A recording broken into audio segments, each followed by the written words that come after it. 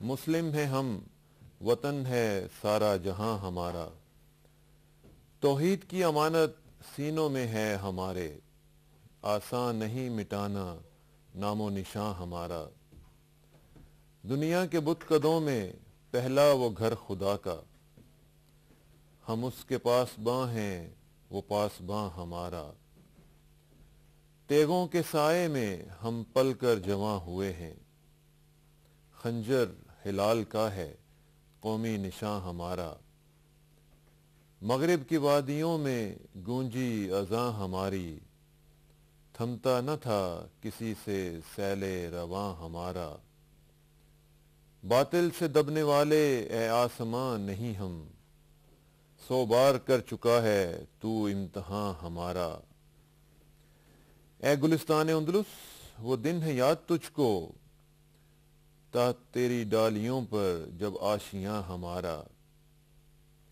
اے موج دجلہ تو بھی پہچانتی ہے ہم کو، اب تک ہے تیرا دریا افسانہ خواں ہمارا، اے ارض پاک تیری حرمت پہ کٹ مرے ہم، ہے خون تیری رگوں میں اب تک رواں ہمارا، سالار کارواں ہے میر حجاز اپنا، اس نام سے ہے باقی آرام جہاں ہمارا، اقبال کا ترانہ بانگے درا ہے گویا، ہوتا ہے جادہ پیما پھر کارواں ہمارا۔ ناظرین، یہ علامہ اقبال کے اشعار اور یہ ترانہ ایک ملی جس کو انہوں نے نام دیا ہے، اس حوالے سے آپ دیکھیں کہ کتنا خوبصورت ان کا ایک انداز ہے، اور واضح طور پر وہ بتا رہے ہیں کہ کس طرح آج ہماری جو حالت ہے اس میں وہ پورے ایک ہسٹری کا بھی ساتھ ساتھ سبق دے رہے ہیں، اور بتا رہے ہیں گلستان اندلس کو بھی بات کرتے ہیں، اور پھر اس کو کہتے ہیں کہ کیا تجھے یاد ہے تھا تیری ڈالیوں پر جب آشیاں ہمارا، پھر موج دجلہ کی بات کرتے ہیں تو کہتے ہیں کہ تو بھی پہچانتی ہے ہم کو، اب تک ہے تیرا دریا افسانہ خواں ہمارا، اور پھر یہ دیکھیے کہ اے ارض پاک تیری حرمت پہ کٹ مرے ہم، ہے خون تیری رگوں میں اب تک رواں ہمارا، اور پھر کہتے ہیں کہ سالار کارواں ہے میر حجاز اپنا، میر حجاز یعنی نبی کریم صلی اللہ علیہ وسلم کی ذات، سالار کارواں ہے میر حجاز اپنا، اس نام سے ہے باقی آرام جہاں ہمارا، کیونکہ ہماری جو نسبت ہے وہ جس ذات کے ساتھ ہے اس سے بڑی ذات اس دنیا میں نہ پیدا ہوئی ہے نہ ہوگی۔ تو یہ انداز ہے علامہ اقبال کا اپنا، اور اس کو آپ دیکھیے گا کہ کیا خوبصورت انداز ہے۔ لیکن آج اسی حوالے سے اب تھوڑا سا ہم ٹاپک کو آگے بڑھائیں گے، اور جو میں نے پہلے کہا تھا کہ آج بھی ہم نے بات کرنی ہے جو کل سے ایک سلسلہ چل رہا ہے آپریشن کا، اور اس میں ہم نے دیکھا کہ مختلف مراحل میں سے گزرتے ہوئے ہم آج تقریباً 28-29 گھنٹے ہو چکے ہیں، اور آپریشن اسٹل گوئنگ آن۔ تو یہ جو سارا سلسلہ تھا اس میں کیا ہوا اور کیسے ہوا، حقائق کیا ہیں، اس کا آج ہم تجزیہ کرنے کی کوشش کریں گے۔ ہمارے ساتھ اسٹوڈیوز میں تشریف لا چکے ہیں وفاقی وزیر برائے مذہبی امور جناب اعجاز الحق صاحب۔ اعجاز صاحب السلام علیکم۔ وعلیکم السلام۔ کیسے ہیں جی آپ؟ اللہ کا شکر ہے۔ Must be very tired actually, میں دیکھ رہا تھا کہ آپ 2 دن سے تو میرے خیال شاید سوئے بھی نہیں ہوں گے اب۔ ہاں، یہ 2 دن تو نہیں، کوئی تقریباً 1 ہفتہ ہو گیا جس دن سے یہ سیج ہوا ہے۔ نہ صرف میں بلکہ پوری قوم میرا خیال ہے کہ جاگتی رہی ہے، اور بڑا افسوسناک واقعہ ہے پاکستان کی تاریخ میں۔ میں سمجھتا ہوں کہ میری زندگی میں تو کوئی ایسا واقعہ نہیں ہوا جس سے کہ اتنا نقصان ہوا ہو، اور نقصان سے میرا مطلب ہے کہ جہاں دین، مسجد، مدرسہ، اس کا تقدس، اس کا جذبہ جو مسلمانوں کے دل میں ہے، اور نہ صرف ہم بلکہ پورا عالم اسلام، میں سمجھتا ہوں کہ اس مسئلے میں جو جس طرح سے ان کے تاثرات اور جذبات ہیں، اور پاکستانیوں کے، مسلمانوں کے، بڑا افسوسناک یہ سب کچھ ہوا ہے، اور اس کو ان زخموں کو بھرنے کے لیے بھی اب میرا خیال میں کہ بہت ٹائم لگے، ایک بہت بڑا لمبا عرصہ لگے گا، اور بہت سے لوگوں کا اس میں اب آگے چل کر اہم کردار بھی ہوگا۔ اس کو اوائڈ کیا جا سکتا تھا؟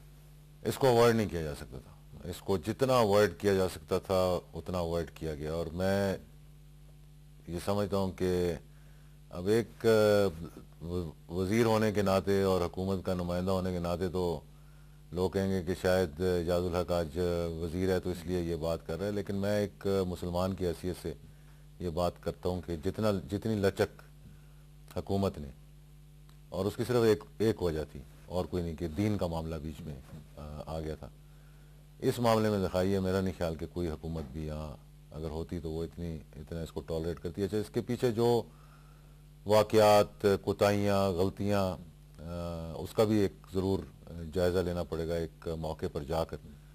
لیکن صدر مملکت سے لے کر وزیر اعظم، وزیر داخلہ، علماء کرام، وفاق المدارس، اتحاد تنظیمات مدارس دینیہ، سب نے اپنا اپنا کردار ادا کیا ہے اس میں، اور سب سے زیادہ صبر کا، تحمل کا جو مظاہرہ کیا، کیونکہ سب سے زیادہ جو اس پہ ٹارگٹ بنی ہوئی تھی وہ صدر مملکت ہے بیسیکلی، کیونکہ سارا جو ذمہ داری اور بوجھ ان کے کندھوں پہ آ رہا تھا، وہ اس لیے کہ پوری دنیا دیکھ رہی تھی، اور وزیر اعظم صاحب پہ بڑا بوجھ تھا، کہ کابینہ میں بڑا بوجھ تھا کہ ریٹ قائم نہیں ہو رہی، اور بار بار کابینہ کے اندر بھی یہ بات ہوئی، اور میجورٹی کنسنسس بھی کئی دفعہ یہ ایوالو ہوا کہ اگر حکومت کی ریٹ اسلام آباد میں نہیں ہے تو حکومت کی ریٹ کہاں ہے. لیکن ان سارے جذبات کو سنبھال کے رکھتے ہوئے اور آخری حد تک کوشش کی، یعنی آپ دیکھیں یہ معاملہ کب شروع ہوا، فیبروری میں میرے خیال میں شروع ہوا، جنوری فیبروری. شروع تو خیر خاصی دیر سے ہوا تھا، لیکن یہ کہ جی بالکل نہیں، میں یہ کہہ رہا ہوں جو ایسکلیشن جو ہوئی اس سے پہلے تو چلیں جو تھوڑا بہت واقعات وہ ہوتے بھی رہے. ایک الگ میرا خیال ہے کہ داستان ہے کہ کیوں صرف نظر کیا گیا، کیوں اس طریقے سے ان کو سب سے بڑی بات ہے پہنچنے کیسے دیا گیا، سب سے بڑی ایک بات الگ کہانی ہے اعجاز صاحب. بہت لوگ اس کے اندر انوالو تھے، بہت سی کہانیاں جو ہیں وہ نکلیں گی، اور میں سمجھتا ہوں کہ اس کو معاملے کو خراب کرنے میں مولانا عبدالعزیز صاحب کو، غازی عبدالرشید صاحب کو، اور ان سب لوگوں کو یہاں تک پہنچانے میں بہت لوگوں کے کردار ہیں. کچھ لوگوں نے اس میں بھی سیاست کھیلنے کی کوشش کی، اور آخری دم تک ان کو بجائے ایک طرف علماء اکرام کے مذاکرات ہو رہے تھے، دوسری طرف ان کو ٹیلی فون کر کے کہا جا رہا تھا کہ ڈٹے رہو. ایسے بھی کردار رپورٹس کے یہاں ہمارے پاس، اور مانا ہے لوگوں نے جا کے ٹیلی ویژن پہ، جو سب سے زیادہ جذباتی ہو رہے تھے، پولیٹیکل بیک گراؤنڈ تھا. شاہ عبدالعزیز کا میں نام لینا چاہوں گا، ایم جو آج کل بڑے جذباتی ہو کے اور ٹیلی ویژن کے اوپر آ کر روئے بھی. آن ریکارڈ یہ بات ہے کہ وہ جب دوائیاں لے کر گئے وہاں بچیوں کے لیے، اور وہ پہنچانے کی کوشش کر رہے تھے، اور دوسری طرف غازی عبدالرشید صاحب سے بات کر رہے تھے کہ ڈٹے رہو، ہتھیار نہیں ڈالنے. تو اس قسم کے لوگ، پھر انسان اگلا جذباتی بھی ہو جاتا ہے. اور پھر جس حد تک کوشش کی، میں دیکھیں جس دن یہ 3 جولائی تھی میرے خیال میں، جس دن سیج شروع ہوا، کیا آلٹرنیٹ تھا حکومت کے پاس کہ 9 لوگ شہید ہو گئے، اور اتنا بڑا واقعہ ہوا، ایک حکومتی ایک اور بلڈنگ پر قبضہ کرنے کی کوشش کی. یعنی اس کے بعد تو پھر یا تو آپ حکومت چھوڑ کے چلے جائیں، صحیح. آپ انہیں کو کہیں جی آئیں آپ حکومت کریں یہاں پہ، پھر آپ فیصلہ کریں کہ آپ نے کرنا. لیکن ایک چیز اعجاز صاحب، ایک طرف تو آپ کہتے رہے، حکومت کہتی رہی کہ جناب ہم چاہتے ہیں کہ کولیٹرل ڈیمیج نہ ہو، خواتین انوالوڈ ہیں، بچے ہیں وہاں پہ، کہیں زیادہ وہ ان کو نقصان نہ پہنچے. اور ایک طرف ہم نے دیکھا کہ ایک دم آپریشن لانچ کر دیا گیا اور زبردست نقصان ہوا. ظاہر ہے کہ اس میں کئی لوگوں کی جانیں گئیں اور معصوم لوگوں کی نہیں، جانے تو اس میں جانی تھیں، لیکن اب آپ دیکھیں جانے بچی کتنی ہیں. 3 تاریخ کو سیج ہوا، 3 تاریخ کو کرفیو لگا، یا رات میں جب بھی وہ کرفیو لگا، اس کے بعد بھی دیکھیں حکومت ابھی بھی جو آپریشن ہے وہ تھوڑا بہت اکا دکا جاری ہے، کوئی صفائی ہو رہی ہوگی یا جو بھی ہو رہا ہے. کتنی دیر لگی اس میں؟ یعنی یہ 12 کلیشنکوفوں کا کام تھا. یعنی پوری قوم کو یہ ایک لمحہ فکری ہے. آپ سوچیں اس بات کو بیٹھ کر، اس کا تجزیہ کریں. جذباتی تو ہر کوئی ہے، پورا ہر پاکستانی کے کچھ نہ کچھ ایموشنز، ہر مسلمان کے کچھ نہ کچھ ایموشنز ہیں. یا کہ سیج لے کیا، اس کے بعد بھی بار بار ایک ہی بات سامنے آتی رہی کہ ان بچیوں کی، معصوم بچیوں کی جانیں بچا لو، ان بچوں کی جانیں بچا لو. اور سیج لے کرنے کے بعد بھی حکومت نے، یہ تو مطلب آن ریکارڈ ہیں ساری چیزیں، پی ٹی وی نے بڑا کردار ادا کیا اس میں کہ پہلی مرتبہ پاکستان کی تاریخ میں یعنی کہ لائیو دکھاتے رہے، اور دونوں طرف کے معاملات کو بالکل انہوں نے ایک بیلنس طریقے سے دکھایا. کہ اس کے بعد بھی حکومت کی یہ کوشش رہی کہ بریچز کریٹ کیے جائیں، وہ جس میں کرنل ہارون اسلام، اور اللہ تعالیٰ اس کو جنت نصیب کرے، کہ بڑا دلیر ونڈرفل افسر تھا، کہ خود جا کر اس نے یہ کوشش کی کہ وہاں پہ ہولز کریٹ کیے جائیں دیوار کے اندر تاکہ وہ بچے اور بچیاں جو ہیں وہاں سے نکلی جائیں، اور جب تک حکومت نے گولی نہیں چلائی، جب تک کہ اندر سے گولی نہیں چلی، اور پہلے دن بھی جو ان کے اندر لوگ جہاں بحق ہوئے وہ بھی اس وجہ سے کہ مورچوں کے اوپر سے نکل رہے تھے، اور پھر جس طرح سے آخری دن جب تھا اور ہم نے 11 گھنٹے مذاکرات کیے اور اللہ اور رسول کے واسطے دیے اور بچیوں کے واسطے دیے. اس کی تفصیل تو میں جو آپ کی مذاکراتی ٹیم کے ساتھ ملاقات ہوئی ہے علماء کے ساتھ وہ ہم ذرا ابھی ڈسکس کرتے ہیں، لیکن ابھی ہم تھوڑا سا اسی حوالے سے ذرا آگے بات کرتے ہیں، اور بات کرتے ہیں وفاقی وزیر داخلہ جناب آفتاب احمد خان شیرپور صاحب سے، اور ان سے پوچھتے ہیں کیا صورتحال ہے. شیرپور صاحب السلام علیکم. وعلیکم السلام. شیرپور صاحب اینی اپڈیٹس؟ ابھی جو صبح ہمیں پتہ چلا کہ آپریشن جو ہے وہ ابھی تک چل رہا ہے، مزاحمت ابھی تک جاری ہے، ابھی آپ کے پاس کچھ مزید ڈیٹیلز ہیں جی اس حوالے سے؟ بسم اللہ الرحمن الرحیم. جی جو آپریشن کا یہ حصہ جو ہے اس میں ابھی بس تھوڑا ہی ٹائم ہے، اور اس کے بعد یہ پورے علاقے کو کوم کیا جائے گا، اور باڈیز بھی وہاں سے جتنی بھی ہیں وہ بھی نکالے جائیں گے اور ان کو حوالے کر دیا جائے گا. اور اس کے بعد جو باقی وہاں پر اگر کوئی ایمونیشن یا کچھ بوبی ٹریپس ہیں یا کوئی اور آئی ای ڈیز ہیں اس کو بھی اس کا وہ کیا جائے گا. اور جب یہ سب سلسلہ ختم ہوگا تو اس کے بعد جرنلسٹ کو بھی وہاں پر جا کے یہ پورے علاقے کا انسپیکشن کرائی جائے گی. لیکن ابھی کچھ دیر ہے اس میں تھوڑا سا، باقی تو جامعہ حفظہ جو ہے وہ تو کلیئر ہو گیا ہے، فیملی کوارٹرز بھی تقریباً کلیئر ہو گئے ہیں، لائبریری بھی، ان کے جو کمپاؤنڈ ہے دوسرے جو کرتے وہاں پر وہ ابھی کلیئر کیے جا رہے ہیں. اور اس کے بعد یہ کومنگ وہ جو ہے اس میں باقی لوگ آئیں گے اور وہ اس کو صاف کریں گے. اچھا، بیسیکلی یہ کہہ رہے ہیں کہ فائٹنگ از اوور؟ نہیں، یہ ابھی تھوڑی سی مزاحمت ایک دو فائرنگ ہو رہی ہے، تو وہ ایک محدود اس میں ہے، اور اس کو اس کے اوپر ابھی وہ سلسلہ جاری ہے. تو یہ ان ایکسپیکٹڈ نہیں تھا؟ کیونکہ ہم تو رات کو ہی ایکسپیکٹ کر رہے تھے کہ ود ان لائک آور اور ٹو، رات کو جب بات ہو رہی تھی تو وہ کہہ رہے تھے جی ختم ہو جائے گا. تو یہ ان ایکسپیکٹڈ ریزسٹنس ہے؟ نہیں، اس میں ایک تو اندھیرے کی وجہ سے بھی ذرا دقت اور مشکلات تھی، اور وہ احتیاط والی بات سارے وقت یہی رہی اس میں کہ کوئی ان نیسیسری وہ نہ ہو، کیجوٹیز نہ ہو.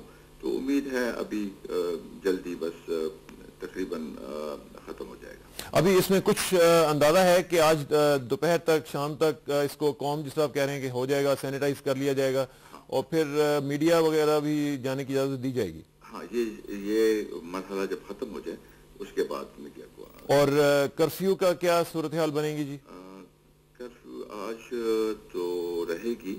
ہمیں افسوس ہے اس بات پہ، اور کہ لوگوں کو، مکینوں کو دقت ہے، لیکن وہ ابھی اس میں کچھ وجوہات ہیں. کرفیو آج دن تو رہے گی، اس کے بعد اس کے اوپر دوبارہ اس کو ریویو کیا جائے. آج کوئی وقفہ نہیں ہوگا غالباً ایسی ہے. اچھا، ایک اور چیز ذرا بتائیے گا شیرپور صاحب. میں ہم نے ابھی یہ کوشش کی ہے، کل بھی ہم نے بات کی ہے کہ یوٹیلیٹی سٹورز اس علاقے میں، پورے علاقے میں پھیلا دی جائیں تاکہ لوگوں کو یہ سہولت کم از کم سامان کی ملے. And any reports on number of dead and injured? ابھی یہ اسی اس میں تعداد کا صحیح پتہ چلے گا، یہ کوبنگ کی اس میں یہ ہماری ایگزیکٹ وہ ہوگی کہ کتنے باڈیز وہاں سے اٹھاتے ہیں. تو ابھی باڈیز وغیرہ ساری اندر ہی ہیں شیرپور صاحب یا کچھ نکالی گئی ہیں؟ جی. غازی صاحب کی جو باڈی تھی وہ سنا ہے آج وہاں پہ بھیج دی گئی ہے؟ نہیں، بھیجی تو ابھی تک نہیں. رجحان مزاری میں تو تیاریاں وہاں پہ مکمل ہیں ان کی نماز جنازہ کی؟ ابھی بھیجی نہیں گئی. اچھا، اور بھیجی جا رہی ہے؟ جی. چلیں Sherpur Sahab, thank you very much for your input. جی آپ سے انشاءاللہ رابطہ رہے گا. Thank you. آفتاب خان شیرپور صاحب ہمارے ساتھ موجود تھے. ایک تو وہ کہہ رہے تھے کہ آج امید ہے کہ اس کا آپریشن مکمل ہو جائے گا، کومبنگ ہوگی، ظاہر ہے کہ سینیٹائز اس کو کیا جائے گا دیکھنے کے لیے کہ کوئی وہاں پہ بوبی ٹریپس وغیرہ نہیں ہیں. اور ساتھ انہوں نے یہ بھی کہا کہ آپریشن جو ہے مزاحمت ابھی تک چل رہی ہے، رات اندھیرا تھا اس وجہ سے زیادہ مکمل طور پر آپریشن نہیں ہو سکا، اور کرفیو میں آج وقفہ نہیں ہوگا. یہ بھی ایک sad news and bad news for those especially in the G6 area. اور یوٹیلیٹی سٹورز کا انہوں نے کہا کہ ان کو کہا گیا کہ ان کی وینز وغیرہ جو ہیں وہ جا کے وہاں پہ لوگوں کو سپلائی دے سکیں. یہ آفتاب احمد خان شیرپور سے بتا رہے تھے. اچھا اب اعجاز صاحب ذرا بتائیے گا کہ ایک جس کو کہتے ہیں بعد المشرقین, آپ کا ویو اور علماء کا ویو, وہ تو آپ کی بات ماننے سے انکاری ہیں. انہوں نے پریس کانفرنس بھی کر ڈالی ہے اور انہوں نے کہا جی کہ جو آپ کہہ رہے ہیں وہ ٹھیک نہیں تھا, اس طرح معاملات نہیں چل رہے تھے. جو آپ کے ساتھ اور پرائم منسٹر کے ساتھ جب معاملات ہوئے تھے تو اس کے اوپر انہوں نے کہا جی کہ غازی صاحب مان گئے تھے. پھر جب پریزیڈنٹ صاحب کی طرف یہ گیا ہے ڈرافٹ, وہ اس میں سے چینجز آئی ہیں اور پھر وہ سارا معاملہ خراب ہو گیا. ایکچوئل کہانی کیا ہے؟ دیکھیں یہ کہانی کوئی آج تو شروع ہوئی نہیں ہے, یعنی کہ یہ کوئی آخری کوئی ڈرافٹ ایگریمنٹ نہیں تھا. پہلی بات یہ ایک پروپوزل تھا, علماء کی طرف سے کوئی چیزیں آئی تھیں اور ہم حکومتی نمائندے وہاں بیٹھے ہوئے تھے. دیکھیں اگر اس وقت وہ پروپوزل ایسے ہوتے جس پہ ہم نے ایگری نہیں کرنا تھا تو ہمیں کوئی ضرورت ہی نہیں تھی کہ ہم جا کے اور پھر صدر مملکت سے بات کرتے. مطلب متفقہ طور پر وہ چیزیں اس میں ڈالی گئی تھیں جو ہم مناسب سمجھ رہے تھے یا جس پہ, اور جب ہم وہاں جانے لگے اس سے پہلے MMA کے تمام ارکان پارلیمنٹ جو یہاں تھے ان کی اپنی مرضی کے مطابق کوئی 17-18 کے قریب وزیر اعظم سے ملاقات کی, علماء اکرام نے وزیر اعظم سے ملاقات کی اور پھر یہ طے کیا کہ جہاں وہ بات ختم ہوئی تھی چودھری شجاعت صاحب کے ساتھ جو ان کے مذاکرات چل رہے تھے جس میں وہ ریسٹ ہاؤس اور گیسٹ ہاؤس کی بات کی جا رہی تھی, وہاں سے آگے بات بڑھائی جائے گی جا کے. اب یہ لمبی کہانی ہم کس طرح پہنچے جانے, تقریباً 5:30 بجے شام کو ہم وہاں پہنچ گئے تھے اور اعلانات کیے اور اس کے بعد ان سے رابطہ ہوا.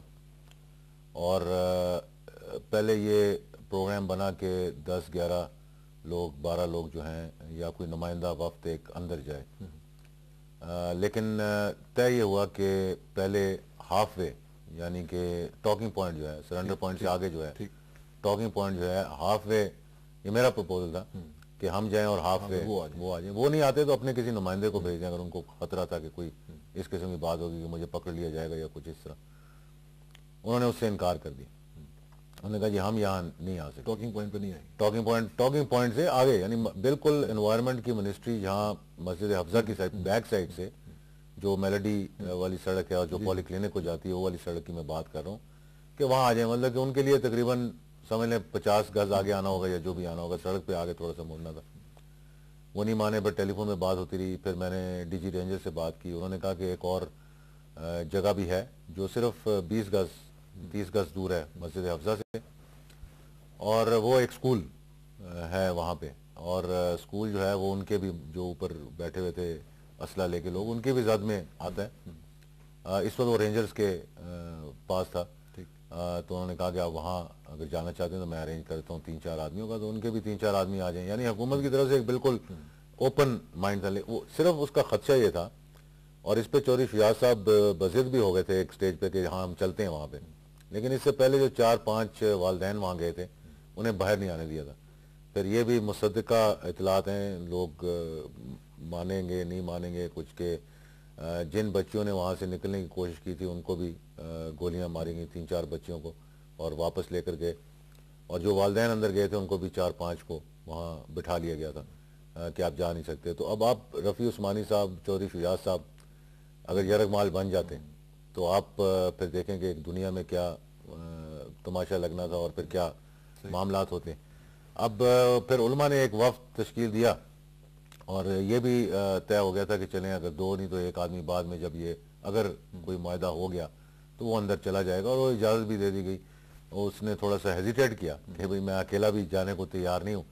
اس سے پہلے دن کی ملاقات کا میں تھوڑا سا بتا دوں, اس پہ ناظرین بہت چاہیں گے کہ انہیں معلوم ہو کہ اصل وجہ کیا.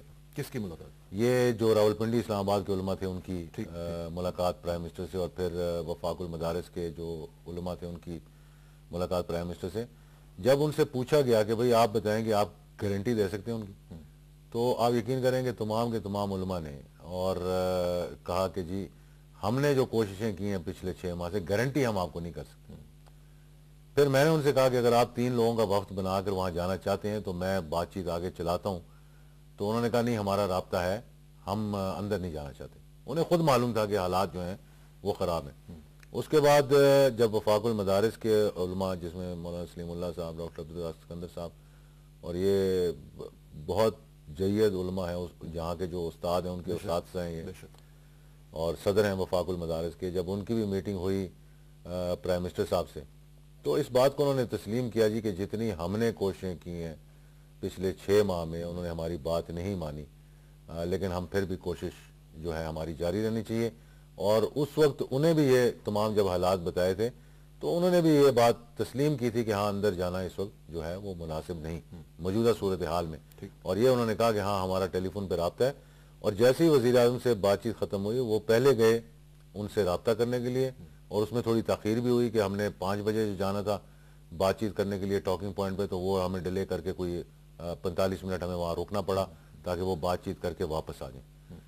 اس کے بعد جب مذاکرات شروع ہوئے آپس میں ہم بات کر رہے تھے، اور تقریباً میرا خیال میں اس پورے دوران کو 11 گھنٹے کا اگر وقت لگا ہوگا تو اس میں کم سے کم نہیں تو 30 40 50 مرتبہ، میں ایگزیکٹ فگر تو نہیں میں آپ کو بتا سکوں گا کہ غازی عبدالرشید صاحب کے ساتھ ٹیلی فون پہ رابطہ ہوا، مطلب سب کی. مولانا رفیع عثمانی صاحب کی بات ہوئی، فضل الرحمان خلیل کی بات ہوئی، طارق عظیم صاحب کی کافی مرتبہ بات ہوئی، چودھری شجاع صاحب کی کافی مرتبہ بات ہوئی، 2 مرتبہ 3 مرتبہ میری بات ہوئی، مطلب ہم سب کی، حنیف جلندری صاحب کی ان سے بات ہوئی، تمام لوگوں کی بات ہوتی رہی. اب ایک ہم نے وزراء نے بیٹھ کر اور جو ہمارے علماء تھے جو ساتھ گئے ہوئے تھے انہوں نے بیٹھ کر کہا کہ بھئی کیا چیزیں ہم مطلب ایک پروپوزل سمجھ لیں آپ، پروپوزل بنائیں. اس پروپوزل میں وہی چیزیں لکھی ہوئی تھیں جو کہ زیادہ زور اس پہ یہ بھی تھا کہ مدرسوں کا فیوچر کیا ہوگا. تو ہم نے کہا فیوچر کی بات تو ہم بعد میں کرتے رہیں گے، لیکن انہوں نے کہا نہیں یہ بہت اہم بات ہے کیونکہ اس پہ بھی غازی عبدالرشید صاحب راضی ہوئے تھے تو اس کو بھی یہیں طے کر لیا جائے کہ مدرسے جو ہیں وفاق المدارس کے حوالے کر دیے جائیں گے. اور یہ کہا گیا کہ جی ان کو ان کے گھر میں منتقل کر دیا جائے گا، اور جو کیسز وغیرہ ہیں گھر میں یہاں پہ اسلام آباد یا رجحان اسی پہ آخر میں جو جا کر میں وہ بات کروں گا، انہوں نے کہا کہ اپنے گھر میں منتقل کر دیا جائے گا. اور یہ غازی عبدالرشید صاحب کی ڈیمانڈ تھی کہ میں اپنے گاؤں جا کر اپنی والدہ کے ساتھ وہاں رہنا چاہتا ہوں. اور انہوں نے یہ بھی کہا بڑے زور کے ساتھ کہ میں قانون کو بھی فیس کرنا چاہتا ہوں. اور ایک وقت پر ایک بڑی لمبی طویل جو ہے وہ بحث انہوں نے دوبارہ شروع کر دی. وہی لیکچر جو وہ پہلے دیا کرتے تھے کہ اوپن جوڈیشل ٹرائل بنے اور ظلم کر دیا اور حکومت نے، اور وہاں مجھے آنے جانے کی اجازت ہو، اور وہ جو جوڈیشل کمیشن بنے وہ مسجد کے اندر آ کر بیٹھے اور 3 ہفتے دیے جائیں، اور اس 3 ہفتے کے دوران یہ تمام معاملات جو ہیں روک دیے جائیں وغیرہ وغیرہ. یعنی کہ جو ان کی ایک تھی کیفیت، جو بات کرنے کی کیفیت. لیکن جب وہ چیزیں طے ہو گئیں اور اس میں کوئی ایسی تبدیلی ہم نے اپنے پرپوزلز میں نہیں کی، یعنی کہ کوئی ایک معاہدہ ہوا ہی نہیں تھا، کوئی ایگریمنٹ نہیں ہوا تھا، لیکن یہ سمجھ رہے تھے کہ شاید وہ اس پہ راضی ہو جائیں. لیکن میں یہ بات وثوق کے ساتھ کہہ سکتا ہوں کہ انہوں نے اس بات پہ راضی نہیں ہونا تھا، کیونکہ علماء کرام، یہ بھی بات جو ہے نوٹ کرنے کی ہے، تقریباً 2 یا 2:30 بجے ہوں گے یا 2:15 بجے ہوں گے، وہ وہاں سے 2:30 بجے کہہ دیتے ہیں اگر وہ کہیں گے 2:30 بجے تو، کہ وہ بھی مایوس ہو کر چلے گئے، کیونکہ انہیں بھی معلوم تھا کہ یہ بات جو ہے آگے طے ہوتی بھی نظر نہیں آ رہی. جو پرپوزل ہم لے کر آئے تھے، اس دوران جب ہم بات چیت کر رہے تھے تو ایک سپریم کورٹ کی طرف سے نوٹس آیا جس کا مجھے ابھی بھی علم نہیں ہے، میں نے جو لاؤڈ سپیکر پہ سنا میں اس کی بات کرنا چاہتا ہوں کہ یکمشت، یعنی کہ اندر سے میں نے دیکھا کہ علماء مشتعل ہو گئے ہیں اور بڑے غصے میں آ گئے ہیں، اور ایک اونچی اونچی باتیں ہو رہی. میں اس وقت کمرے سے باہر تھا یا ٹیلی فون پہ بات کر رہا تھا سائڈ والے کمرے میں جا کر، تو اور پھر ایک ٹیلی فون کی بھی آواز آ رہی تھی تو اس پہ بھی سمجھانے کی کوشش کی جا رہی تھی کہ بھئی نہیں ایسی بات نہیں، ہم نے نہیں کیا. تو اعلانات شروع ہو گئے ایک دم وہاں سے لاؤڈ سپیکر کے اوپر کہ سپریم کورٹ کا ایک نوٹس آ گیا ہے، اور سیشن جج اسلام آباد یا ڈپٹی سیشن جج، مجھے نہیں پتا اسلام آباد میں کیا، وہ گئے ہوئے تھے وہاں پر آ گئے ہیں، اور اعلانات ہو رہے تھے کہ سپریم کورٹ کے حکم کے مطابق یا اس نوٹس کے حکم کے مطابق سیشن جج یہاں کھڑے ہیں تو غازی عبدالرشید صاحب اپنے ہتھیار ڈال کر اپنے ساتھیوں سمیت باہر آ کے اپنے آپ کو قانون کے حوالے کر دیں. اور اس پر ایک بڑا اعتراض شروع ہوا. تو ہم نے یہ بتایا کہ یہ آج صبح سے سپریم کورٹ نے نوٹس لینا شروع کیا ہوا تھا، اور میں صبح سے وزیر اعظم صاحب کے ساتھ تقریباً متعدد میٹنگز میں بیٹھا رہا ہوں، اور بار بار یہ آ رہا تھا کہ جناب آپ اپنے سیکرٹری کو بھیجیں